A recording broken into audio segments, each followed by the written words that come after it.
अस्सलाम वालेकुम friends, welcome back to top smarties. Drama serial Namak Haram. कुछ अमीर लोगों का शौक होता है औरतों की इज्जत के साथ खेलना, जैसे कि यहाँ पर अमीन कुरैशी। पहले उसने मुरीद की माँ की इज्जत के साथ खेलने की कोशिश की, जो फिर इस दुनिया से चल बसी अपनी इज्जत बचाते बचाते। और अब यहाँ पर उसके शौक अभी तक भी ख़त्म नहीं हुए कि एक तवाइफ के साथ अब दिन रात गुजारता है, हालांकि घर में बीवी भी है। ऐसे मर्दों को तभी समझ आती है जब उनकी अपनी इज्जत पर हाथ डाला जाए, क्योंकि ऐसे मर्द चाहे लोगों की इज्जतों का जनाजा निकाल दें, लेकिन अपनी इज्जतों को बहुत महफूज रखना चाहते हैं। लेकिन मुरीद भी तो 27 साल से अमीन कुरैशी की इज्जतों के बड़े होने का इंतजार कर रहा था।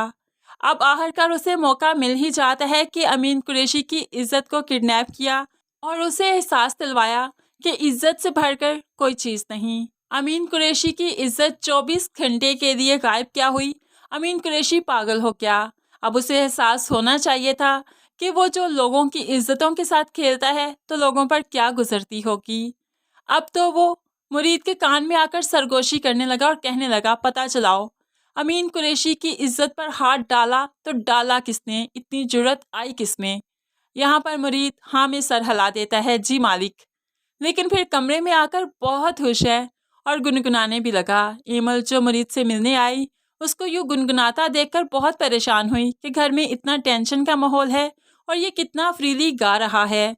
लेकिन यहाँ पर वो मुरीद के इस रूप को समझ ही नहीं पाई। अमीन कुरैशी अब तवाइफ के अड्डे पर भी जाता है जिसे वो पसंद करता है, तो यहाँ पर तवाइफ उसे कहने लगी, मैं भी शादी में गई थी, मैंने तुम लोगों के घरों के पैरे देखे हैं, बहुत सख्त पैरे हैं, कोई तीसरा इंसान नहीं आ सकता। अगर तो अस्मा अपनी मर्जी से नहीं गई तो ज़रूर तुम्हारे किसी नौकर की चाल है, ज़रूर तुम्हारे किसी नौकर ने ही तुमसे कोई बदला लिया है। लेकिन अमीन कुरैशी समझ नहीं पा रहा। नहीं, मेरे नौकर बहुत वफादार हैं, वो भला मुझसे किस चीज़ का बदला लेंगे। अमीन कुरैशी भूल चुका है कि 27 साल पहले उसने जिस औरत का रेप किया था, उस वक्त उस औरत के साथ जो बच्चा था वो इतना छोटा भी नहीं था कि तब की जो मेमोरी थी वो उसके माइंड से रेस हो चुकी हो। वो तो सारी चीज़ें मुरीद के जहन में नक्श हो चुकी थी और तब से लेकर आज तक वो अमीन कुरैशी का बहुत ही वफादार मुलाजिम बन गया, ताकि उस पर कभी भी शक जा ना सके और वो अपना बदला बहुत आसानी से ले सके।